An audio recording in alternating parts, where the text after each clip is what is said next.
નમસ્કાર વિદ્યાર્થી મિત્રો, આજે આપણે પદ્ય 12 સુભાષિત સપ્તકમ વિશે અભ્યાસ કરીશું.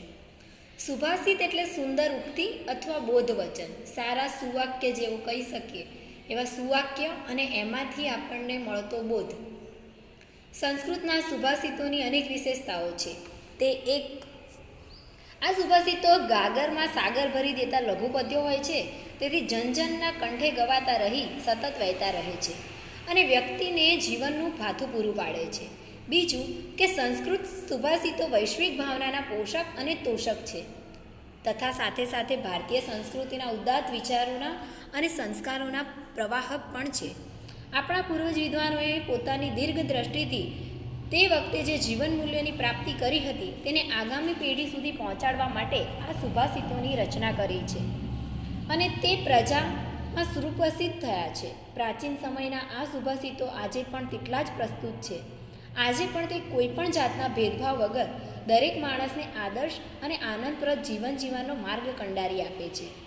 ગીરવાણગીરીના અનમોલ રતન સમાન 7 સુભાષિતોની અહીં અભ્યાસ કરીશું.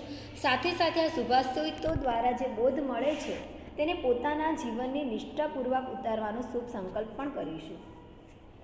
દરેક માનવે જીવનયાત્રામાં નીતિ અને વ્યવહારનું જ્ઞાન આપનારા સુભાષિતોનું ભાતું સાથે રાખવું જોઈએ. બરાબર, નીતિ શીખવા માટે તમારે તમારું જીવનને સુઉજ્જવળ બનાવવા માટે સુભાષિતોને સાથે રાખવા પડે છે. જીવનમાં આવતી અનેક સમસ્યાઓ હોય તેમાં સુભાષિતો તેનું સાચું અને સારું માર્ગદર્શન આપતા જણાય છે. હવે અહીંયા આપણને જે 7 સુભાષિતો આપ્યા છે તેમાં જે પહેલો સુભાષિત છે આપણે એની ચર્ચા કરીએ તો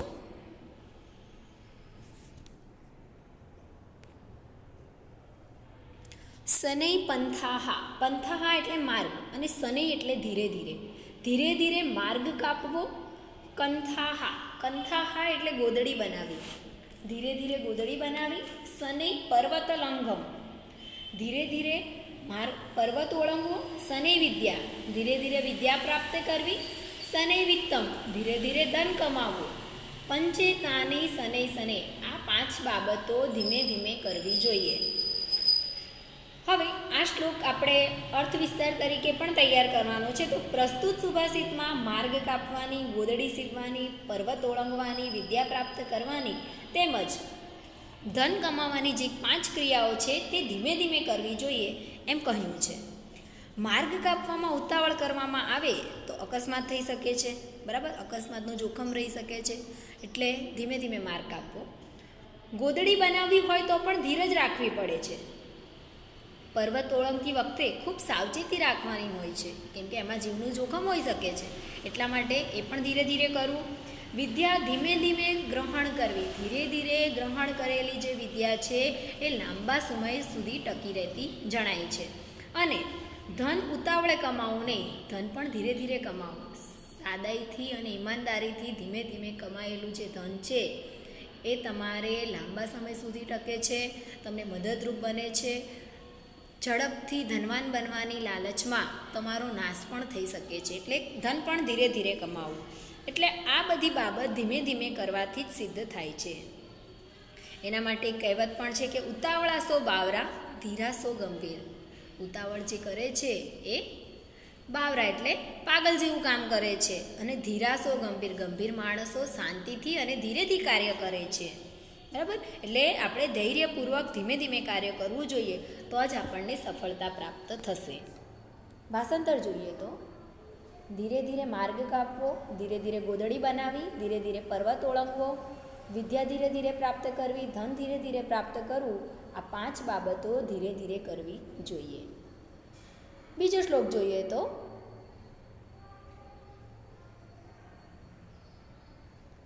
શીલમ એટલે ચારિત્ર, શૌર્યમ સુરવીરતા, પછી છે અનઆલસ્યમ. અનઆલસ્ય એટલે અનઆલસ્ય એટલે ઉદ્યમશીલતા, જેમાં આળસ નથી તેવું એટલે ઉદ્યમશીલતા.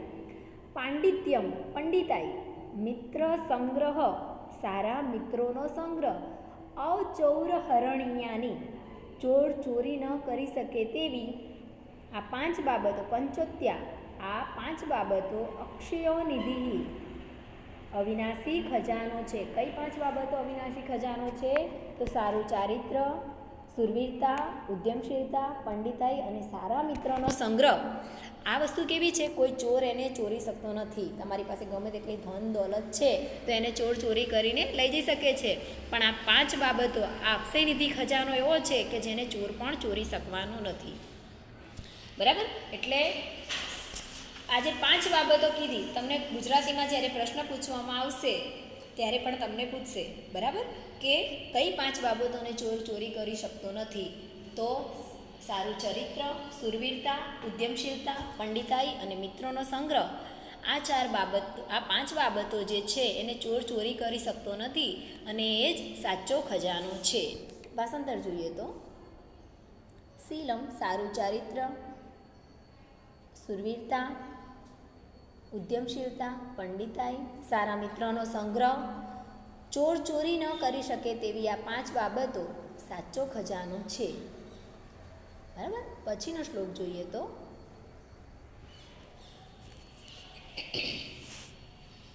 વિગુણેસ્વપી. બરાબર? એ શબ્દને આપણે પહેલા લઈશું. વિગુણેસ્વપી, વિરોધી ગુણ ધરાવનારા. બંધુ શું? એટલે સગાઓમાં. પછી શું છે? પુષામ એટલે મનુષ્ય.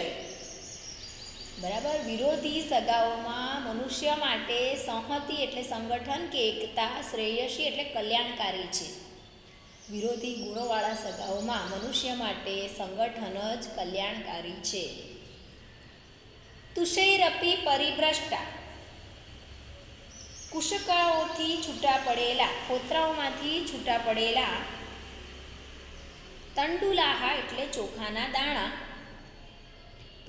પ્રરોહંતી એટલે ઉગી શકતા નથી. ફોતરાઓમાંથી છૂટા પડેલા ચોખાના દાણા ઉગી શકતા નથી.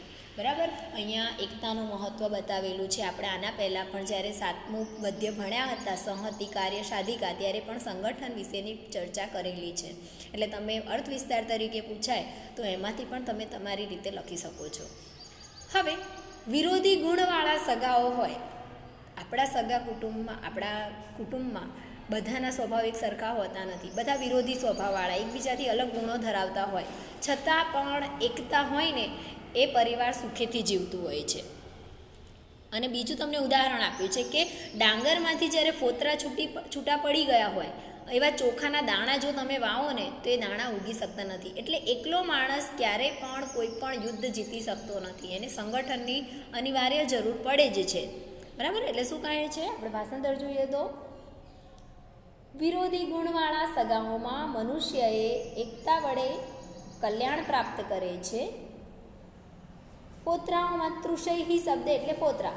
ફોતરાઓમાંથી છૂટા પડેલા ચોખા ઉગી શકતા નથી. બરાબર? એકવાર ડાંગરમાંથી છૂટા પડેલા જો ચોખા હોય તો તેને આપણે ઉગાડી શકતા નથી. ચોથો શ્લોક જોઈએ તો નાસ્તિ એટલે નથી. મેઘ સમમ તોયમ. તોયમ એટલે પાણી. મેઘ સમાન કોઈ પાણી નથી. નાસ્તિ આત્મ સમમ બલમ. આપ સમાન કોઈ બળ નથી. નાસ્તિ ચક્ષુ સમમ તેજો. આંખોની સમાન કોઈ તેજ નથી. નાસ્તિ ધાન્ય સમમ પ્રિય. ધાન્ય સમાન, બરાબર, અનાજ સમાન કોઈ પ્રિય નથી. આ આપણે આ જે શ્લોક છે એને વિસ્તારથી અર્થ વિસ્તાર તરીકે સમજાવીએ તો મેઘ સમમ તોયમ. મેઘનું જે પાણી છે એના જેવું દુનિયામાં ક્યાંય પાણી નથી. બરાબર? પાણી વગર કોઈ પણ જીવ ટકી શકતો નથી. એટલે મેઘ સમાન કોઈ પાણી નથી. આત્મ સમમ બલમ. આત્મ સમાન કોઈ બળ નથી. આત્મ સમાન એટલે પોતાની જાત. બરાબર? પોતાની જાત. આપ સમાન કોઈ બળ નથી. આપણે આપણા ઉપર અધિકાર હોવો જોઈએ. આપણી ઉપર વિશ્વાસ હોવો અનિવાર્ય છે. જો તમે તમારી જાત ઉપર વિશ્વાસ ના કરતા હોય, બરાબર, પર આધારિત હોઈએ તો ગમે ત્યારે મુશ્કેલીનો સામનો કરવો પડે છે. હું કોઈ પણ કાર્ય મારી જાતે કરી જ શકું, બીજા કરી શકે તો હું કેમ ના કરી શકું? બરાબર? એટલે આપ સમાન કોઈ બળ નથી. તમારે બીજાની જરૂર ક્યારે પડે? પોતાની પર વિશ્વાસ ના હોય ત્યારે. પણ તમારી જાતને જેટલી સક્ષમ બનાવી દો કે બીજા કોઈની જરૂર જ ના પડે, તો કે છે આપ સમાન કોઈ બળ નથી. ચક્ષુ સમાન કોઈ તેજ નથી. દુનિયામાં ગમે તેટલા તેજવાળી વસ્તુ હોય પણ જો તમારી પાસે આંખો નથી તો તે બધું તમારા માટે નકામું. દુનિયા જોવા માટે તમારે આંખોની જરૂર તો પડવાની જ છે. તો આંખ સમાન કોઈ તેજ નથી અને ધાન્ય સમાન કોઈ પ્રિય નથી. આપણું જીવન ટકાવી રાખવા ધાન્ય જરૂરી છે, બરાબર. એટલે જો ધાન્ય ના હોય તો આપણું અસ્તિત્વ જ ના હોય ને. એટલા માટે ધાન્ય સમાન કોઈ પ્રિય નથી. ભાષાંતર જોઈએ તો મેઘ સમાન પાણી નથી, આત્મ સમાન બળ નથી, ચક્ષુ સમાન એટલે કે આંખો સમાન કોઈ તેજ નથી અને ધાન્ય સમાન કોઈ પ્રિય નથી. 5મો શ્લોક જોઈએ તો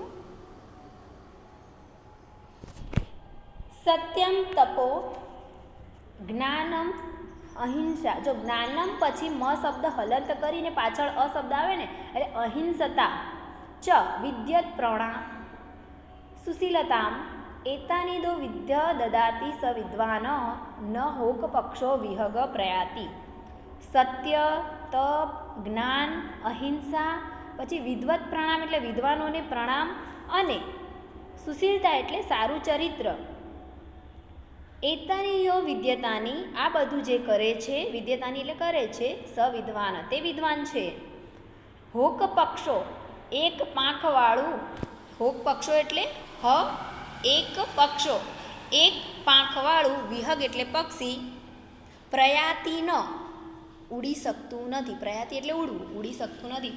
જો પક્ષી પાસે એક પાંખ હોય તો એ ઉડી શકવાનું નથી, એની પાસે બંને પાંખો હોવી અનિવાર્ય છે. તો વિદ્વાન માણસમાં કયા કયા ગુણો હોવા જોઈએ એ બતાવ્યા છે. તો સત્ય, તપ, જ્ઞાન હોવું જોઈએ, એ અહિંસા પ્રિય હોવો છે. કોઈ ગમે તેવું એની સાથે પ્રવૃત્તિ કરે પણ એનું મન શાંત હોવું જોઈએ. પછી એ વિદ્વાનોને પ્રણામ કરતો હોવો જોઈએ. એનામાં ભલે ગમે તેટલું જ્ઞાન હોય પણ બીજાને પણ એટલું એ માન સન્માન આપતો હોવો જોઈએ. અને સારું ચરિત્ર, બરાબર. આ બધું જે કરે છે તે વિદ્વાન છે અને એક પાંખવાળું પક્ષી ઉડી શકતું નથી. સત્ય, તપ, જ્ઞાન, અહિંસા, વિદ્વાનોને પ્રણામ અને સારું ચરિત્ર, આ બધું જે કરે છે તે વિદ્વાન છે. એક પાંખવાળું પક્ષી ઉડી શકતું નથી.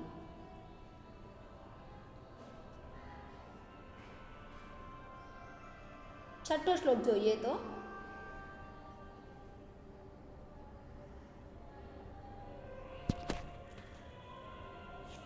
હવે શું કહે છે? મથ્ય માનાત મથવામાં આવતા કાષ્ટાદગ્નિ જાયતે. લાકડામાંથી અગ્નિ પેદા થાય છે, બરાબર. લાકડામાંથી અગ્નિ પેદા કરવા માટે મહેનત કરવી પડે. તો મથવામાં આવતા લાકડામાંથી અગ્નિ પેદા થાય છે. ખન્યમાના દદાતિ ભૂમિસ્તોયમ.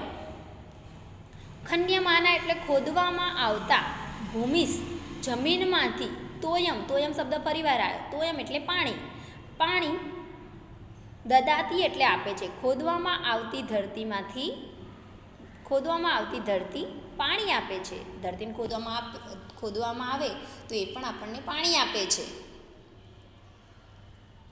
સ ઉત્સાહાનામ ઉત્સાહી માણસો, નરાણામ એટલે માણસો માટે, નાસ્ત અસાધ્યમ અસાધ્ય કંઈ પણ નથી. ઉત્સાહી માણસ માટે અસાધ્ય કંઈ પણ, અસાધ્ય એટલે ન કરી શકાય એવું કંઈ પણ નથી, બરાબર. એ બધું જ કરી શકે. મારે કંઈક કાર્ય કરવાનો મારામાં ઉત્સાહ હોય તો હું ગમે તે પરિસ્થિતિમાં એ કાર્યને સંપૂર્ણ કરી શકું, પણ એ કરવાની મને લાલચ અથવા મારામાં ઉત્સાહ હોવો અનિવાર્ય છે.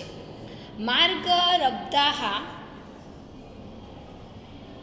માર્ગ રબ્ધા એટલે યોગ્ય રીતે આરંભેલા, બરાબર. માર્ગારબ્ધાહા યોગ્ય રીતે આરંભેલા સર્વયત્ના બધા જ પ્રયત્નો ફલંતી એટલે ફળે છે.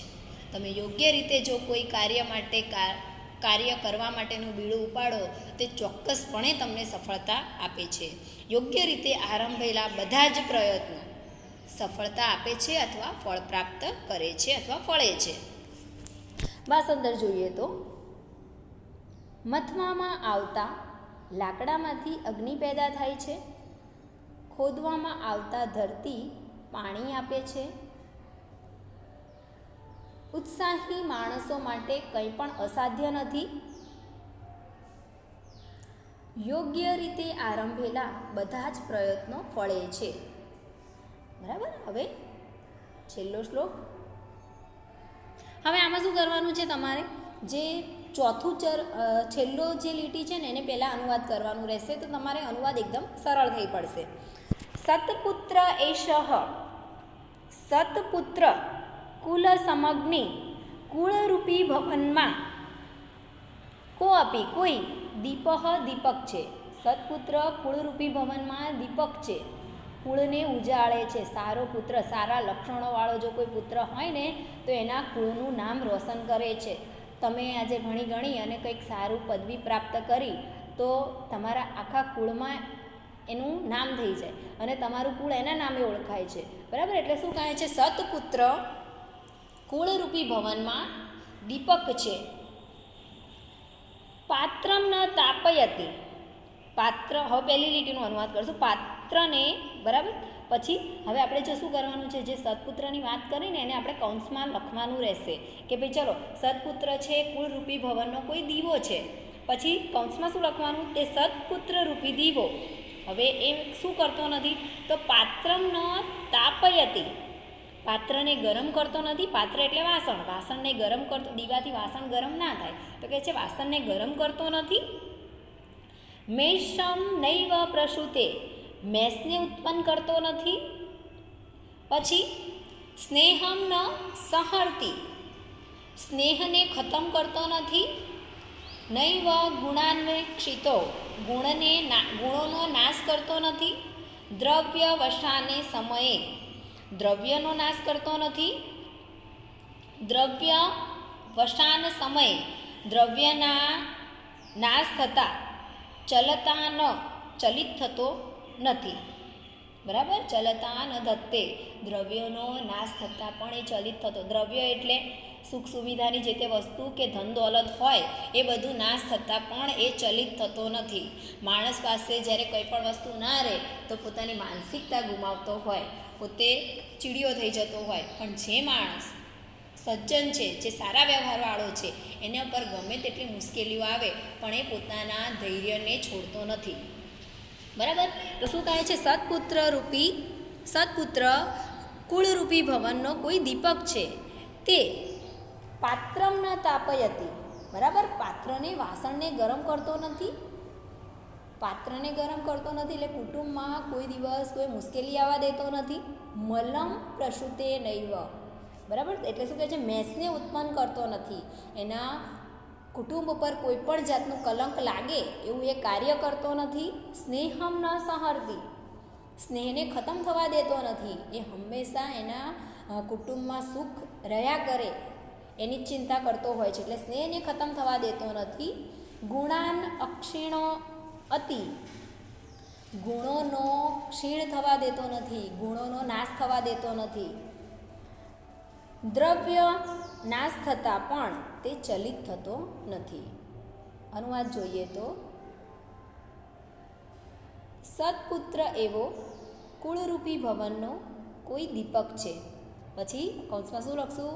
આ સત્પુત્ર કુળરૂપી જે દીપક છે એ પાત્ર એટલે વાસણને ગરમ થવા દેતો નથી. પછી શું કહે છે? મેષને પ્રસૂત એટલે ઉત્પન્ન કરવું, મેષને ઉત્પન્ન થવા દેતો નથી. સ્નેહનો નાશ થવા દેતો નથી, અથવા સ્નેહને ખતમ થવા દેતો નથી. ગુણોનો નાશ થવા દેતો નથી.